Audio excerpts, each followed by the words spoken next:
Kunda gufashwa. Iyi ndirimbo iri kumfasha cyane.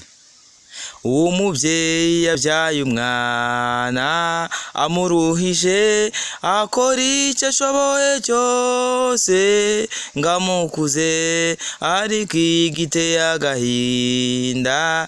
Uwo mwana akuze yirengagije ibyo mama wiwe yamukoreraga. Bafite intimba barababaye cyane iyo babonye twabaye ibirara, inzoga n'itabi, inzoga n'ubusambanyi, barahangayitse kubera twe.